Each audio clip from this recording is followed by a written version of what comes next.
Hey everyone, it's me Andy, And I'm Sean. and this is the Commander's Brew. This week, Mana Rocks Tribal.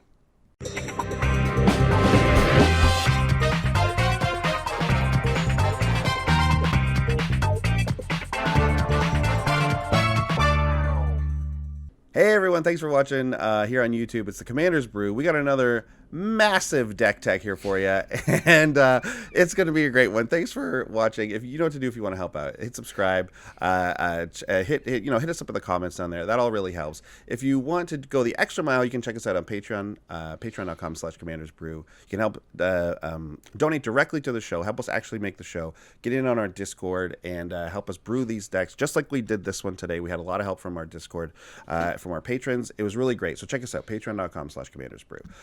But without further ado, we are going to get into today's deck tech, which is Mana Rocks Tribal.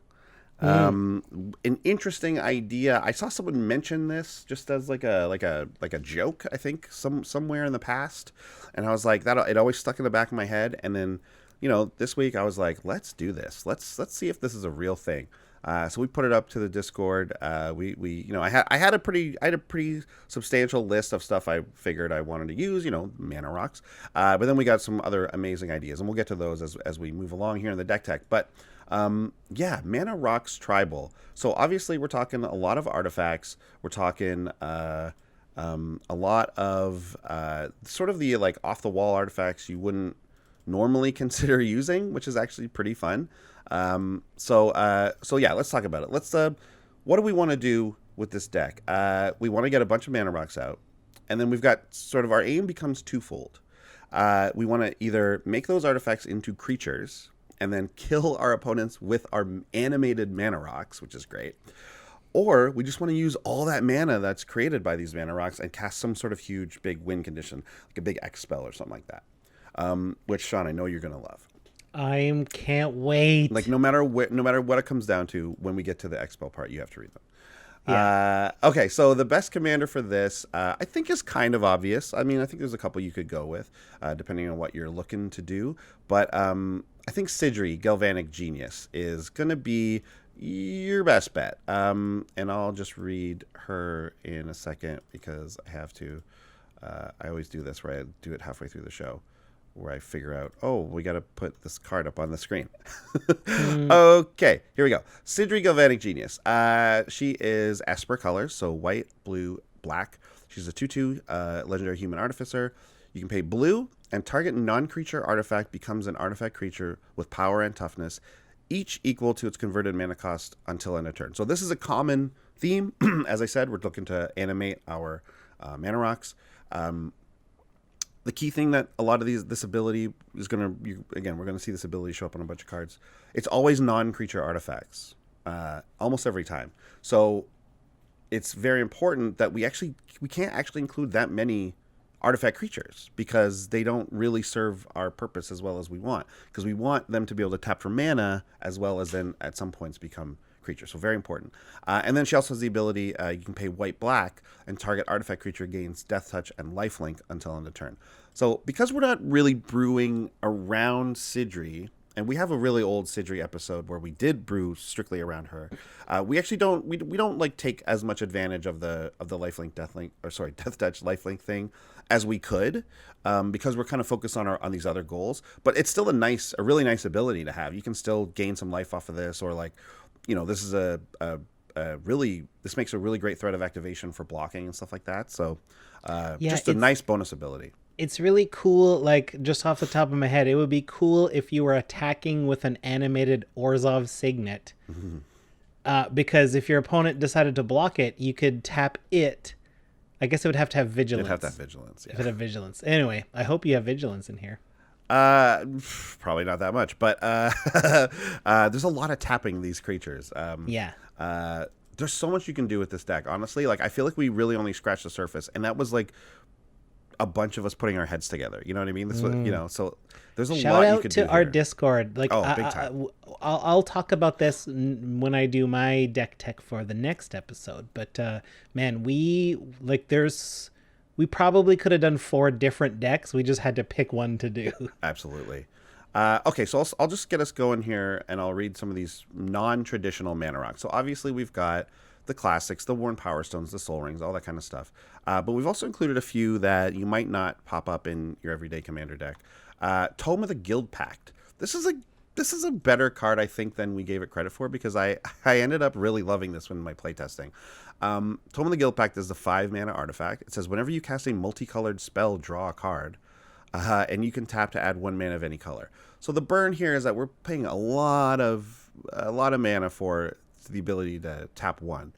But, if you've got a decent amount of multicolored spells, you can draw a good amount of cards off of this. Now, we have a lot of colorless spells.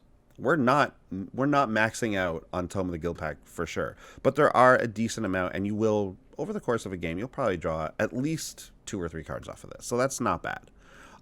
Next, we have Prismatic Geoscope, another one that's 5 mana. It's nice to have the higher CMCs for some of these mana rocks, because when we convert them over into creatures, they're going to be a lot of the time, most of the time, their power toughness is going to be equal to their CMC. So having these 5 mana, 6 mana rocks is actually a nice bonus in this deck. And they're easy to cast because we have so much ramp.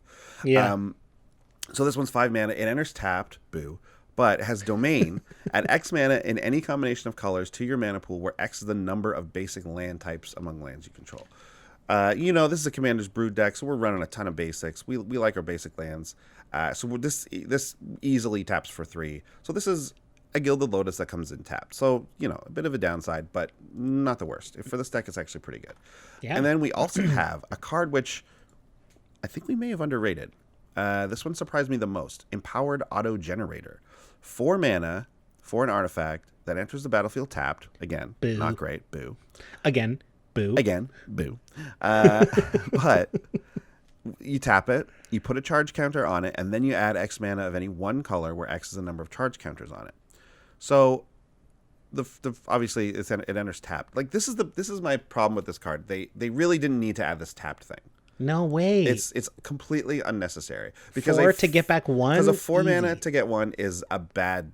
It's bad. It's not good. It's fair. It's fine. It's totally fair. The next turn, 4, you still only get 2. That's still just okay. Yeah.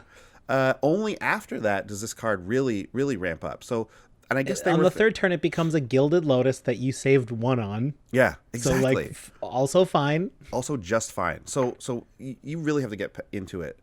But if you can get this down, if this is in your opening hand and you can like play land, maybe even wait till turn 2, get a land. If you can just play this ahead of the curve by 1, and oftentimes you'll be able to do this by 2.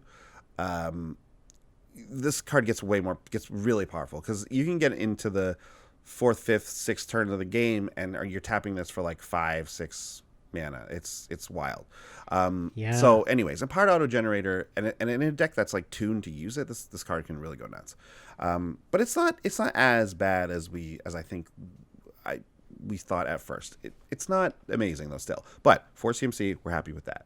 So these are the cards we're looking for. We still got a lot of 2 and 3 mana rocks, as you would expect, but these are just some of the kind of weirder ones that we're using.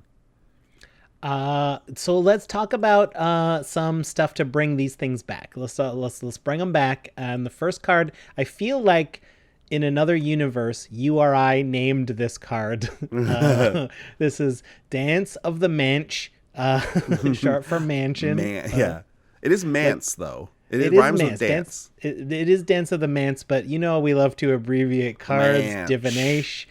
So like Dance of the Manch. Of the Manch. It's like a Portuguese guy saying it. Dance of the Manch. This is from Eldraine. This is X, white, blue, sorcery. Return up to X target artifact and or non-aura enchantment cards. I didn't realize it did that too. Yeah. Anyway, each with converted mana cost X or less from your graveyard to the battlefield. And if X is 6 or more, they become 4/4 creatures in addition to their other types. Interesting. So target artifact. So you're allowed to grab artifact creatures because they're target artifacts. They become 4/4s if they started smaller. Cool. We've also got Prophetic. So Dance of the Mance is a great way, sorry, before you move on, is one of the X spells that we're going to be able to utilize because we've got a lot of mana out, obviously. But it's also like if someone's done like a Vandal Blast or something, and you've played out like another one or another two. Like you don't need that many for Dance of the Mance to be really great after like a board wipe or something, because you're going to be pretty exposed to a board wipe if you animate your artifacts, because they're all going to die, and that's your ramp and your creatures. So Dance of the Mance is really great to get them back, and didn't they get them creatures right away, which is pretty cool. You've got Prophetic Prism in here, which I do like this card. It's 2 for an artifact. It enters and you draw a card. Yeah. So this cycles, basically, stays on the battlefield, so it is an artifact for animating for other stuff, and you can filter mana through it. So you pay 1 and tap it to add 1 of any color. So you're not profiting mana. It's not a mana rock in the same sense, but you've drawn a card for it, and it gets a permanent on the battlefield. I do like cards like this. Ichor Wellspring, similarly, 2 for an artifact. When it enters or is put into a graveyard, draw a card. Great. I love that. It's like another cycling, but you still maintain something for it. And Golden Egg, right? And I think Golden Egg is a good card. 2 for an artifact. It's also food. It enters, draw a card. Here's the theme. 1 and tap, sacrifice it to add a color of any, a mana of any color, like Prophetic Prism. We're filtering through, but this time we sacrifice it. We can also sacrifice it by paying 2 life, or by paying 2 mana to gain 3 life. This is the food thing from Eldraine. If we want artifacts in our graveyard, Golden Egg can send itself there quite nicely. Yeah, these effects, these like filter effects. There's also some, I've got just like maybe 2 or 3 other ones in the deck. Are actually really good. Yeah, they're really good in this deck because you're creating a lot of colorless mana, and sometimes you're just like, man, I just need another blue. It's like, well, then your Prophetic Prism is really going to come in handy there. Yes. And like we said, it replaces itself in your hand, and then if you can get like a Dance of the Mance or any other way to get your artifacts back, then it really pays off because you're going to be drawing the cards whenever they enter. So really cool. I forgot to say, by the way, what you've just seen, what the past 2 things that you've seen, and what we're going to continue to show you are all of the deck's neat moves. Working on a neat moves. Yeah, so a bit of a retroactive neat moves there. That's fine. That works too. So yeah, those are some neat moves. Here are some more neat moves. We're going to need to make sure that we have sometimes really specific mana rocks. Like you might want to get that Prophetic Prism because you need to filter for some mana, or just to get more in your hand in general. So we're running all the mages, man. We're running every single one, and we're going to start with the smallest, and Trinket Mage. So all of these creatures are, I believe they're all wizards, and they're all 2 and a blue, and I think they're even all 2/2s. They're all, yes, they all are. So they're all the same, and they all have this text. When X Mage, so in this case Trinket Mage, enters the battlefield, you may search your library for an artifact card with converted mana cost 1 or less, reveal it, put in your hand, and then shuffle your library. So the 1 or less, however, is the only difference here. So Trinket Mage is, you can get things that are 1 or less, or you're going to go get your Soul Ring, or you're going to go get, I don't know, whatever other thing we have in here that's 1 or less. There's, I think, one other one. We're also running Tribute Mage. Same thing, all the same stuff, except this is exactly CMC 2. So this is going to get a ton of good stuff. We have Trophy Mage, again, same thing, except that it's 3 the CMC. And then we have Treasure Mage, which is, again, same thing, except that it's 6 or greater. Again, artifact card. This can be an artifact creature. All of these can be artifact creatures. Again, we're not running a ton, but we are running a few.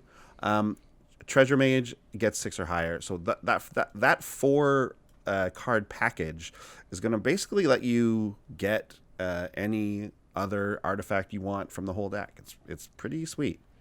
Wizards, please give us the 4 and 5. I believe they will at some point. I will have a little bit of unease at a regular level of unease. Just a little one, a little voice in the back of my head that will never feel like this is complete. I will not feel 100% until we get all of them. When we just had a couple, it wasn't so bad, but now that we're so close to finishing the cycle, finish the cycle, please. Now, do you think that they should make one that's 4 or 5, or should they make a 4 and a 5? They should make a 4 and a 5, because the 6 or greater and the one or fewer or one or less, right? So like Yes. they've told us that those ends go that way. Right. The other ones are exactly specific. The 5 and 6 have to be specific. Yeah, I'm with you. I think it's a great idea, and I believe they will. I think this is something that they've shown that like they're fine with doing this. They'll make The it last happen. question is, what will the TR word be that starts with Right, it? trinket, treasure, tribute, And trophy. trophy, Trebuchet Mage. trebuchet mage. Go get a 4-mana trebuchet. And Trisket Mage. Trisket Mage. Nabisco sponsored this set of Magic, and we also got a Cheez-Its Mage. Yeah. Dark Ritual. Oh man, I don't know. I don't know. I can't think of another one except for like Bacon Dipper Mage. Yeah. Does Nabisco make goldfish? No, that's Maybe. Pepperidge Farms, I think. Oh yeah, okay. It's Okay. probably one of those things where they're all owned by Nestle, anyways. Yeah. Nestle. Nestle. Ugh. All right. Okay. So those Let's animate are them. our mages. Now let's take a look at some ways to animate them. How about this old blast from the past toy maker? Yeah. 2 generic. It's an artifact creature spell shaper 1/1, and it's got an activated ability 1 and tap. Discard a card. Target non-creature artifact becomes an artifact creature with power and toughness equal to its converted mana cost until end of turn. Is this the card that invented that idea? No, I don't think it is, because I think this is the spell shaper version of Of a spell. a spell, and the spell, which I don't think we highlight for the purposes of this, but I think it's a Karn. It's like Karn something. It's like a blue. It just like it's an enchantment that does it, or maybe it's Okay. like a sorcery. I don't know. Sure, we got Toymaker, we got Xenic Poltergeist, 1 black for a spirit, it's 1/1. Tap. Until your next upkeep, target non-creature artifact becomes an artifact creature with power and toughness each equal to its converted mana cost. The Huge, this is on a creature body. And we've got the Antiquities War. This is the saga from Dominaria. It's got 3 saga chapters, lore chapters on it. Part 1 and 2 are the same. When you cast it, and on your next draw step, after your draw step, you're going to look at the top 5 cards of your library. You can reveal an artifact from among them, put it into your hand, and the rest go on the bottom in any order. And then when you hit that 3rd saga chapter, you're going to sacrifice the Antiquities War. So now it's in your graveyard. It can be danced of the Manced if you Yeah. want later.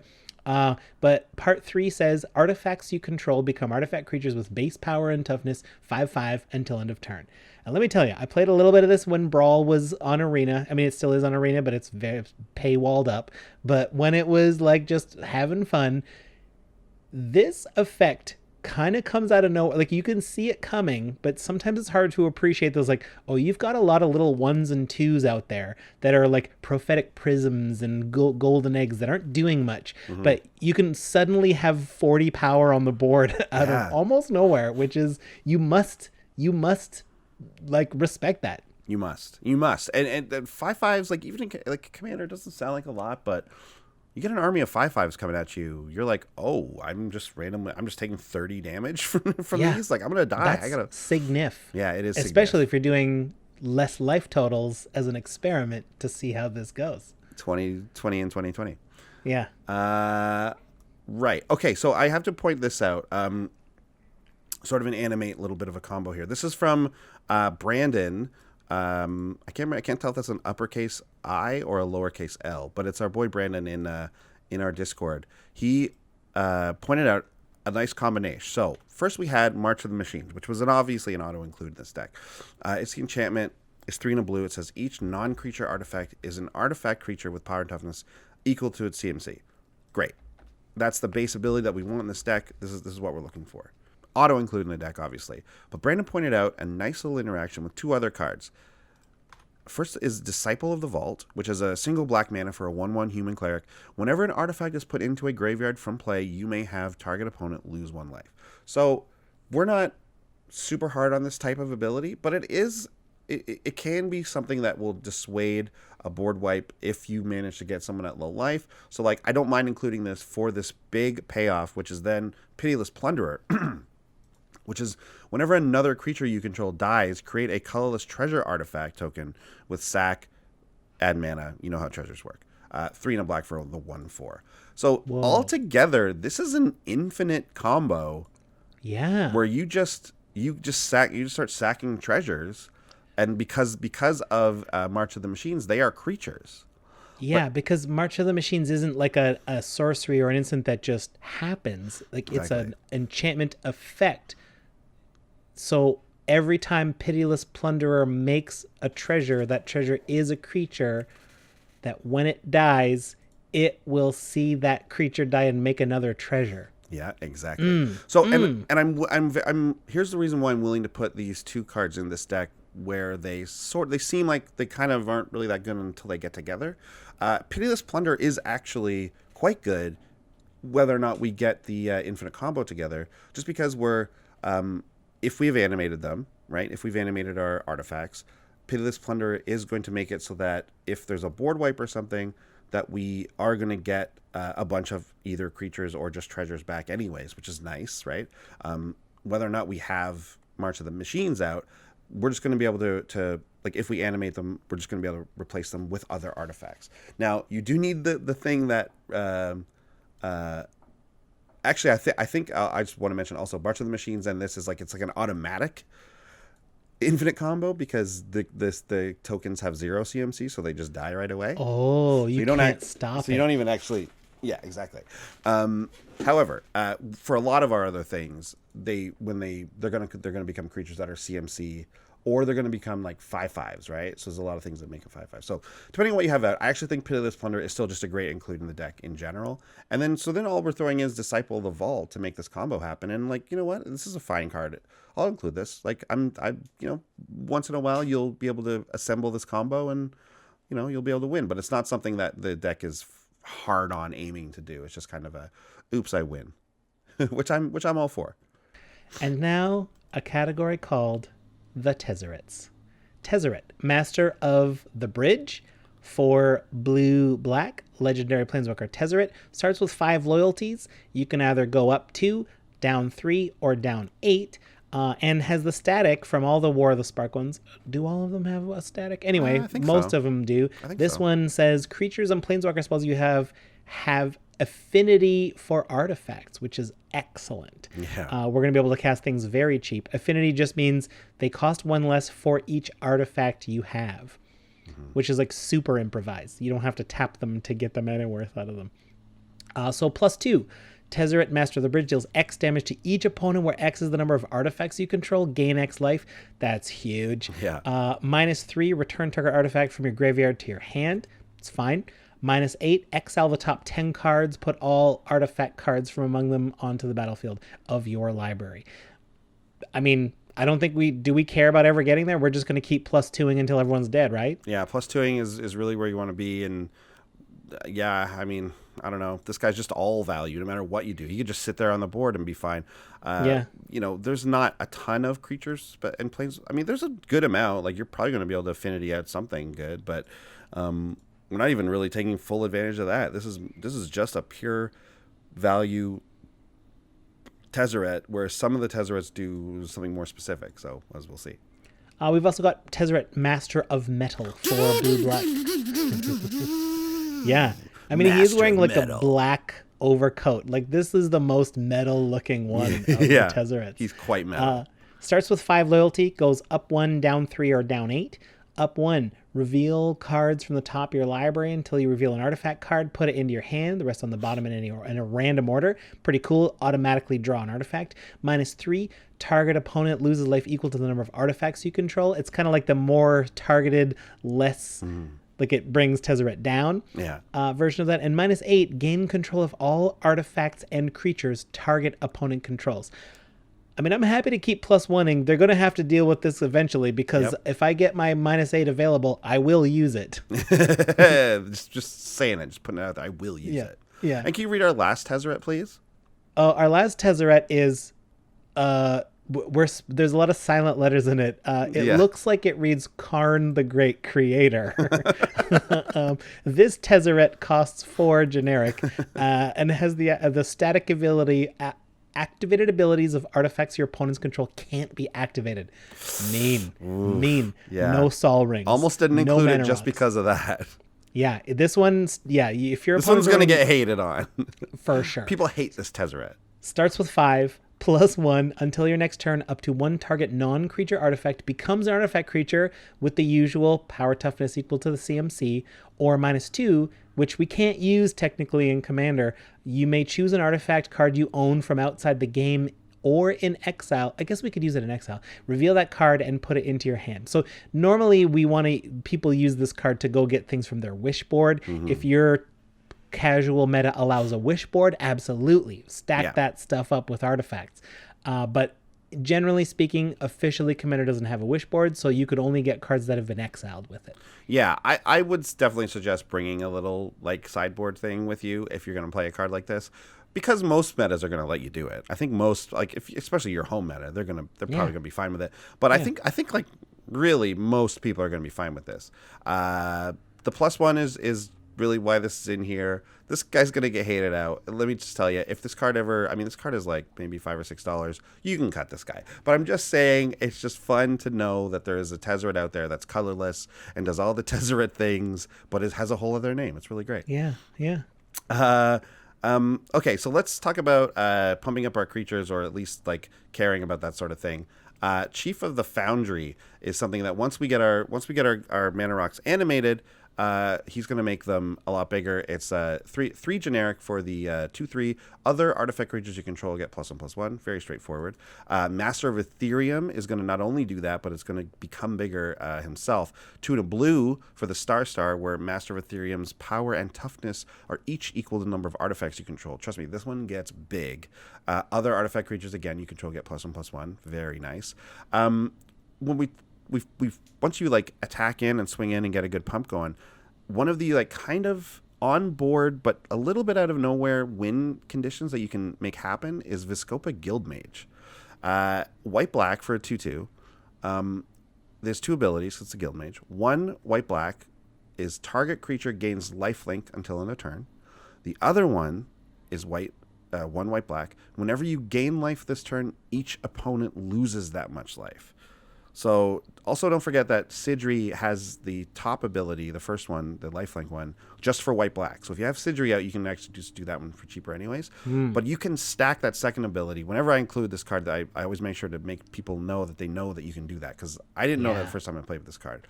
But if you stack this thing and you gain you would normally, let's say you gain like 12 life off of an attack with like 3 or 4 creatures or something. You can now stack that ability however many times you can pay for it. Let's say you can pay for it twice. Now that's whenever you gain life, each opponent loses that much life. You can make your opponents lose 24 life just from like that kind of smallish attack, but stacking this ability more than once. This is actually a big win condition in this deck. And it's probably the case. This is Mana Rocks Tribal. We have the ability to generate a ton of mana if we want to use our Mana Rocks that way.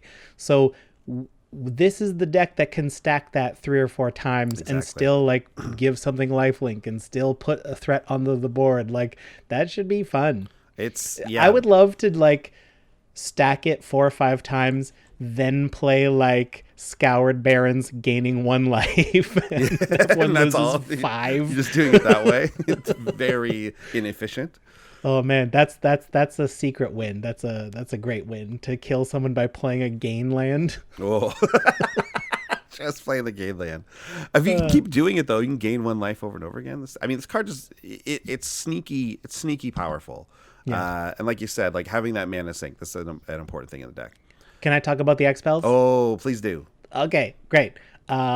First up, Finale of Glory. Love this one, because it's an X spell. X white sorcery. You get to make X 2/2 white soldier creature tokens with vigilance, and if X is 10 or more, you get to also create X 4/4 white angel creature tokens with flying and vigilance. Your first instinct is you're probably making angels instead of soldiers if you do the big one. Yeah, No, no. you're making angels in addition Yeah. to soldiers. Again, we got lots of mana in this deck. This is a reachable goal. Finale of Revelation, sorcery, X blue. Draw X cards, and if X is 10 or more instead, shuffle your graveyard into your library, draw X cards, untap 5 lands, and you have no maximum hand size for the rest of the game. You have to exile this one. Possible to do. Mass manipulation. Ooh, baby. X, blue. Gain control of X target creatures and or planeswalkers. That is a lot of mana, but we can afford it. I've cast this card for X equals 2, and that is a stunning effect. So if you can get that above that, this is a fantastic card. Very, very much love it. Yeah, and all of these kind of, I mean, maybe not the Revelation, but there's a few others in here as well. These are kind of also, like I said at the top of the show, other win cons. You can usually steal a Planeswalker, steal a couple big creatures, and then probably at least take someone out of the game with mass manipulation there. Obviously, the Finale of Glory kind of speaks for itself in making that many creatures on the board. Yes. But these are all nice effects to have with a lot of mana at your disposal. So there's a couple different ways to do this, right? Whether we're animating our mana rocks or we're just using a ton of mana, there's a couple viable ways to win. Or maybe you oops into that one infinite combo in the deck. Who knows? So a lot of fun to be had here. I'll tell you what's the most fun in this deck is to just once you like.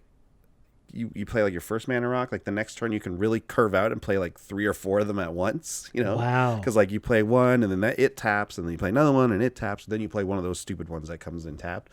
But you can really get going with the deck without actually.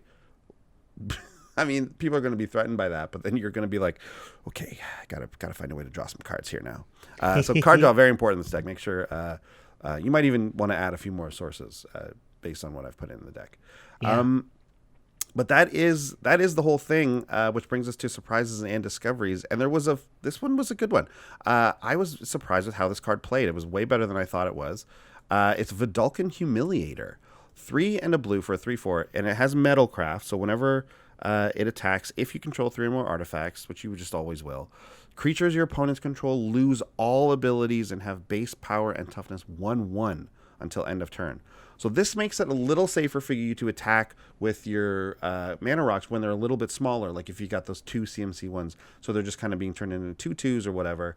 This is going to make it so that you're not, you can basically run over. And then they have to make this decision about like, oh, am I blocking with, like, yeah, I can still block. Yeah, I can even still probably kill some of your mana rocks. But like this Crater Hoof is not supposed to be a 1/1. Yeah. Like this, this thing is Sheoldred is way better than this. Exactly. Like, but it just makes it so that blocks are kind of impossible. But if they do want to throw creatures away, you're kind of happy you're happy either way a little bit. So this card plays a lot better than it looks. I got to say, it makes blocking decisions very tough for your opponents. I like it. I like it.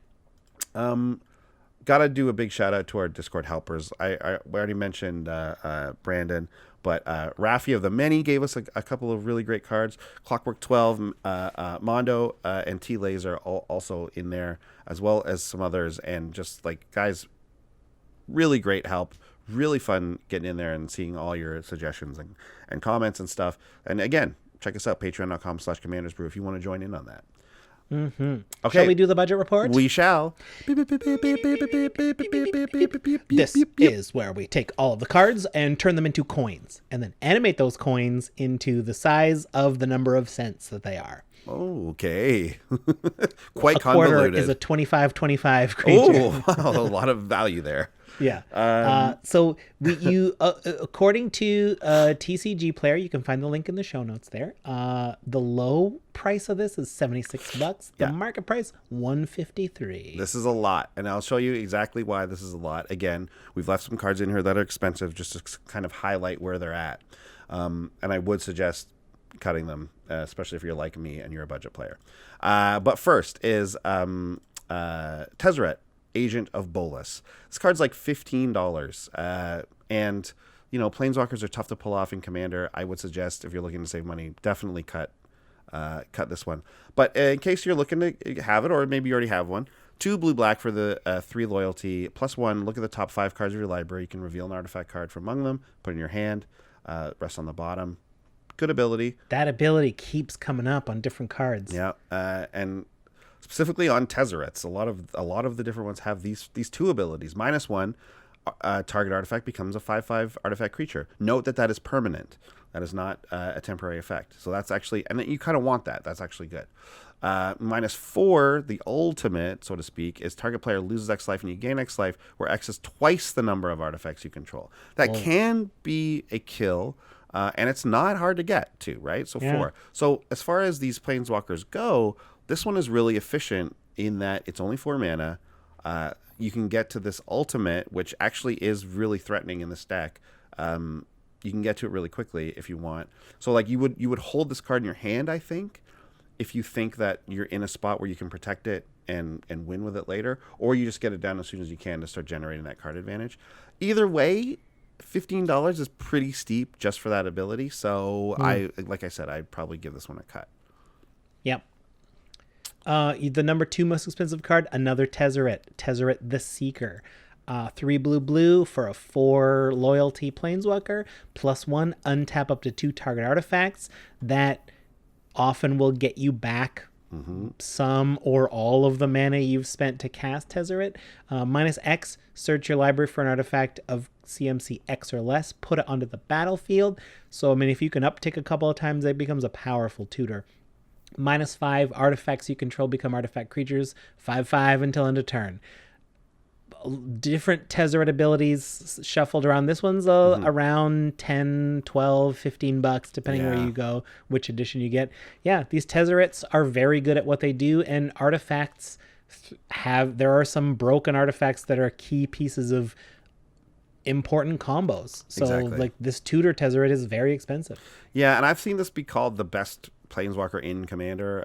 I've seen this be referred to as like one of the best, if not the best. So, and it's just because like, it is a part of a lot of more competitive like combos and stuff like you're talking about.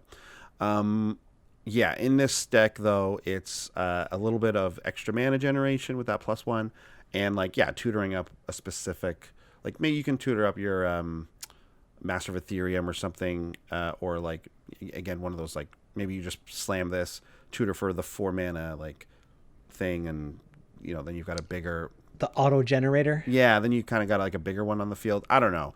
At any rate, between whether it's $10 or $15, whatever it is, it's too expensive. Like right away, you can cut these top 2 cards, and you're down $30 from your deck. You're down to at least a slightly more reasonable, like 100 to 120. Like I said, I left these cards in the deck because I wanted to point out the fact that this type of deck does want these Tezzerets because they're pretty unique in that. They're not unique in that like many Tezzerets do the same things, but they are unique in that like not a lot of other cards do what Tezzeret does. So, if you're looking to animate artifacts, it's tough to come by. But there's one final card here that was also quite expensive, and it's Karn, Silver Golem, the 5 mana legendary artifact creature, 4/4. Whenever Karn blocks or becomes blocked, it gets -4/+4, so it becomes a 0/8 until end of turn. Yeah, I know, right? And you can pay 1 generic, and target non-creature artifact becomes an artifact creature with power and toughness equal to the CMC. So again, just another way to animate. Again, another Tezzeret here. I guess I should be calling the Tezzerets Karns, because Karn came first. And, whether it's Karn Silver Golem or Karn, I can't remember the name of it now. Like it's like Karn something, which animates artifacts. So, this is an older card. It's a little tougher to come by. So this one I think is around. Yeah, this one's like 10, 11, $12 too. Yeah, exactly. You can get like the gold bordered one for like $6. Yeah, and like good luck finding that. You know what I mean? So these cards are all, we do have redundant abilities in the deck because it's good to have that. But if you were looking to shave, almost $50 from the price of the deck, you could lose these 3 cards, and I think your deck would still be just fine. There are enough other abilities that do this that you'd be okay. Like Sidri alone does it, you know what I mean? So like you don't need to worry too much about these other ones. But I did want to again point them out just because it's kind of a bummer that they're this expensive. But they're good for the deck. Andy, do you have a favorite card in the deck? I do, and it was suggested to us by Rafi of the Many. This one is, it's, your opponents aren't going to like this one too much, but it's Scourge Glass, an artifact deck favorite. 3 white artifact, tap it, sacrifice Scourge Glass, destroy all permanents except for artifacts and lands, play this ability only during your upkeep.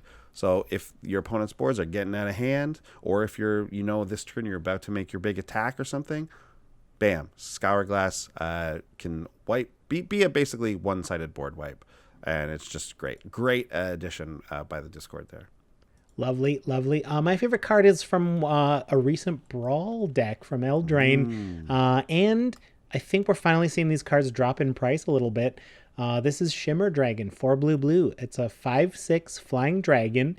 As long as you control 4 or more artifacts, Shimmer Dragon has hexproof. We're going to have that probably, and I love that fact.